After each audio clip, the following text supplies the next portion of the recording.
धार में मुख्यमंत्री डॉक्टर मोहन यादव का एक अलग ही अवतार देखने को मिला, जहां भोजशाला दौरे के दौरान बस में सवार सीएम डॉक्टर मोहन यादव ने एमपी न्यूज के editor in chief doctor Mahendra Singh से एक्सक्लूसिव चर्चा की।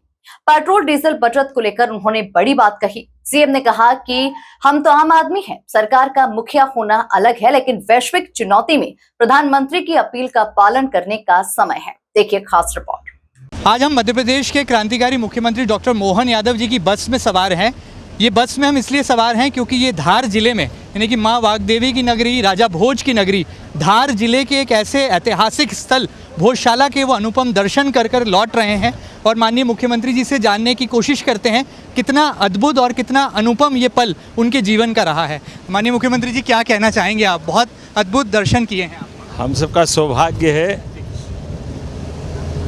मैं मान के चलता हूँ कि धार के अंदर आना हो और धारेश्वर महादेव का दर्शन, गंगा दशमी का दिन, ऐसे में उच्च न्यायालय ने जो निर्णय किया उस परिप्रेक्ष्य में भोजशाला में माँ वाग्देवी के स्थान पर मैं आज प्रत्यक्ष गया भी सही, और विकास के बहुत सारी सौगात के साथ हमने घोषणा की धार को विकास के मामले में और अग्रणी स्तर पर ले जाएंगे।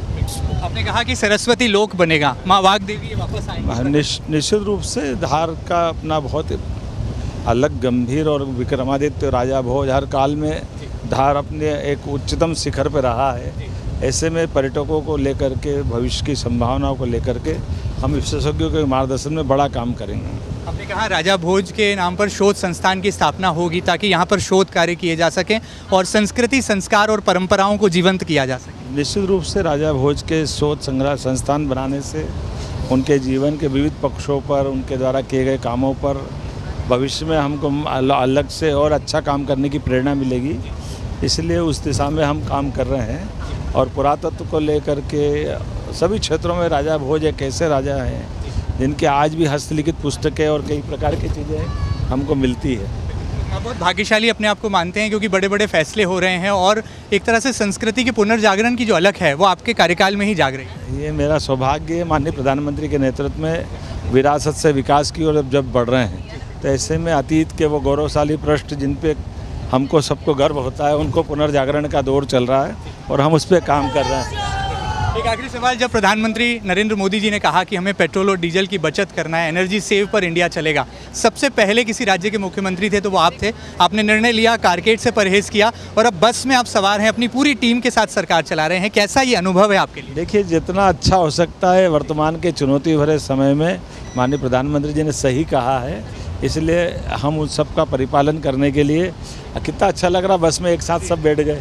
हम तो आम आदमी हैं, सरकार के मुखिया होना अलग बात है, लेकिन इन कामों के साथ अपनी भावनाओं को लेकर चलना ये वर्तमान का समय है और मुझे इस बात की प्रसन्नता है कि हम सब उसका पालन कर रहे हैं। मध्य प्रदेश की 7.5 करोड़ जनता के लिए क्या खास पैगाम होगा? आने वाले दिनों में क्या कुछ बड़े कदम हम उठाने जा रहे हैं? विकास के इस क्रम में लगातार सबका सहयोग मिलता रहे, स्नेह मिलता रहे और हम कदम से कदम मिला के चलेंगे। तो आप देख सकते हैं मुख्यमंत्री डॉक्टर मोहन यादव जी की बस जो है इसी तरह से रफ्तार पकड़ रही है और हम राजा भोज की नगरी भोजशाला के अनुपम दर्शन करके लौट रहे हैं और आप देख सकते हैं कितना प्यार यहाँ पर जो है जनता मध्य प्रदेश के लाडले मुख्यमंत्री पर बरसा रही है और मुख्यमंत्री जी की बस इसी तरह से सरकार की गति से गति मिलाती नजर आ रही है। फिलहाल राजा भोज की नगरी, माँ वाग्देवी की नगरी में मेरे सहयोगी अरुण यादव के साथ doctor Mahendra Singh, MP news, धार।